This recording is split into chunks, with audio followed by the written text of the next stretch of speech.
The sequel to the first Downton Abbey movie is finally here, serving as the latest installment in the continuation of the award-winning TV series Downton Abbey: A New Era. Sees the Crawley family in the late 1920s, so naturally their looks are updated for a new era. Literally. Here are the best-kept secrets behind the new and old looks of the cast. First up, the makeup upgrade. If you are anything like us, you've watched and rewatched the original Downton Abbey series way too many times, so you'll remember that the women of the show wore minimal, barely there makeup. It was the 1910s and early 1920s, so makeup wasn't something you wore every day back then. However, in A New Era, the late 1920s are roaring, and the looks for both men and women get a ton more glam. Anne Nosh Oldham has been the makeup artist for Downton since its 2011 premiere, and she also did the faces for the movies. According to her, the no makeup is a thing of the past, and she got the chance to use more of her makeup bag on Lady Mary, Lady Edith, and Cora Crawley. Look out for stronger brows, bolder lips, and tiny flicks of eyeliner on the girls. Next, the Crawleys swear by these products. So, what exactly was in Oldham's makeup bag? We've got the details right here, and it's looking like all of us can walk into a store and take some Downton home for ourselves. Charlotte Tilbury products are celebrity favorites for a reason. That dewy, natural, flawless 20s skin comes down to a combination of the famous Magic Cream Moisturizer and the Magic Serum Crystal Elixir as a primer. For the nighttime looks, Oldham went for the Armani Fluid Master Primer for a matte finish. Foundation favorites include the Flawless Satin Moisture Foundation and the Cellular Performance Pressed Powder by Sensei, a luxury Japanese brand. The signature rosy glow on everyone's cheeks is all thanks to the Bobbi Brown Pot Rouge Cream Blush. For bolder brows, Oldham swears by an eyebrow pen from Saku, another Japanese brand. The Burberry eyeshadow palettes and gel eyeliner from Trish McEvoy. Finally, those stronger lips alternate between Tom Ford and Bobbi Brown, with Oldham mixing the colors to create perfect matches for each actress's unique skin tone. Now the transition to the 30s. A challenge for the makeup team was striking the perfect balance between eras. Those barely a year time difference between the first and second movies, so Oldham needed to make these natural, subtle changes to update everyone's looks. As the 1930s approached, makeup became more of a daily wear thing, and more women were incorporating it into their routine. The team had to be smart about the way they upgrade the makeup looks. To illustrate this change, but keep that classic natural Downton look, Oldham kept the daytime looks at the Abbey more natural. Not going full-on 1930s, they transitioned to a more glam look for those fancy evening parties and dinners, signifying the time period more clearly. For the scenes in the south of France, she warmed up the cast's faces for a touch of that bronzed vacation glow. Next, the looks are cast approved. The new era looks might be period perfected to a T, but did you know they were all approved IRL too? Oldham mentioned that being invited back for the movie after 11 years of working with the cast was a treat, and that she thinks of them as family after all this time. So naturally, she wanted all the actors' input on their looks. At the beginning of filming, she asked the cast if there were any skincare or makeup products they were personally in love with, then made an effort to incorporate those into their signature looks. Makeup is different for everyone, and the team used an insane number of foundations as the huge cast had all their own preferences and perfect matches. The stars were also able to maintain their skin despite being dolled up for filming every day, as Oldham also added their favorite skincare products to the mix. Up next, the waists are back. Fashion also gets a big update in A New Era, for a couple of big reasons. Firstly, to reflect the changing trends of the time, and secondly, to suit each character's personality. The costume designer Anna Robbins said one of the biggest differences was in the silhouettes of the clothes. In the original series, early 1920s fashion was characterized by a straight, drop-waist, less feminine look as worn by the Crawley ladies and other characters. But in the movies, the late 1920s/early 1930s fashion saw the cinched waist coming back. So you'll see the ladies in belted dresses and a more feminine, close-fitting looks that show off their figures. Lady Mary, the eldest, gets a wardrobe update including corsets to define the waist and full-skirted dresses to emphasize it. Her signature low-backed look stays, but with these stylish new details to revamp it. Now the modern world comes to Downton. The new silhouettes were just one of the many steps taken to modernize the characters' wardrobes. Real Downton Abbey fans will remember Lady Sybil Crawley's rebellious outfit in the early days of the show, an East Western-inspired two-piece set with pants instead of a skirt. Years later, this look is impeccable, as the new movie features Lady Edith wearing pants for the first time on her French Riviera vacation. A laid-back, fashion-forward pajama set, Anna explains that the modern look is very in character for Lady Edith, who would have hopped on the trend ASAP. Lady Mary, her competitive older sister, wears a set of pajamas to bed, along with a silk gown from Robinson's personal collection of vintage items. And don't forget about the boys. The style of every character involved in this movie, and that includes the male characters, you can expect to see double-breasted suits as the latest fashion of the time, both in breezy linen daytime suits and in formal black tie looks. The fashion in the movie also takes a slightly more relaxed approach. We see leisure and sportswear make their first appearance, as they were both huge in the 30s. In a tennis scene, Robbins manages to find original sportswear pieces for the boys and the girls, who accessorize their looks with sunglasses, headscarves, and ankle socks. Yep, the movie's name is spot on. This really is a completely new era.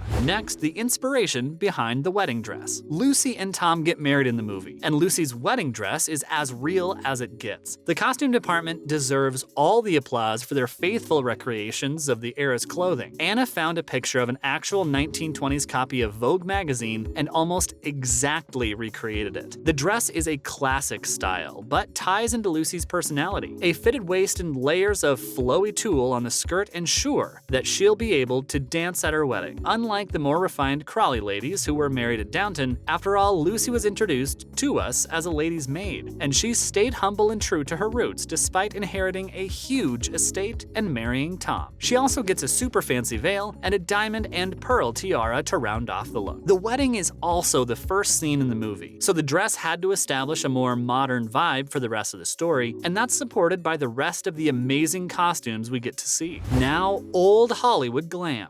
Far from the French Riviera, part of the movie focuses on the film being shot at the Abbey. We see a bunch of Hollywood stars and their team show up in the Yorkshire, and their clothes mirror the old Hollywood glamour of the time. This is in complete contrast to the English styles we're used to at Downton, and the outfits made a splash. The lead actress Myrna Dalglish sports a red lip and icy blonde finger weaves, which were both popular in America at the time. Robbins took inspiration from icon stars of the time in Myrna's outfits, including Clara Bow, Louise Brooks, Greta Garbo, Gloria Swanson, and Lillian Gish. This means she wears luxurious, expensive outfits that stand out against the refined, quieter English looks worn by Lady Mary. Fur stoles and Art Deco jewelry make up her look, and the camera lingers on every outfit to take in all the glory of these pieces. Next, century-old fashion, literally. The coolest part of the movie is that most of the clothes are actually about 100 years old, and the stars wear the original pieces. Robbins said she prefers to find authentic vintage 1920s pieces and work them into the wardrobes of the characters, as these are already rare enough, finding them was a challenge. Another issue with these clothes was that they're delicate and fragile, and filming is a lot of effort. When you're going hours on end in clothes that are literally 100 years old and could fall apart at the tiniest wrong move, it makes for a pretty tough situation and some super high stress levels. Thankfully, the Downton costume team is skilled at restoring and reinforcing vintage pieces, working them into the costumes so we get to enjoy authentic clothes from the actual time period the movie's set in. This is actually what has made Downton Abbey so magical for over a decade. That's a wrap for this video. Want more insider news about your favorite period pieces? Let us know in the comments below. Make sure to give this video a thumbs up and subscribe to our channel for more videos like this. See you in the next one.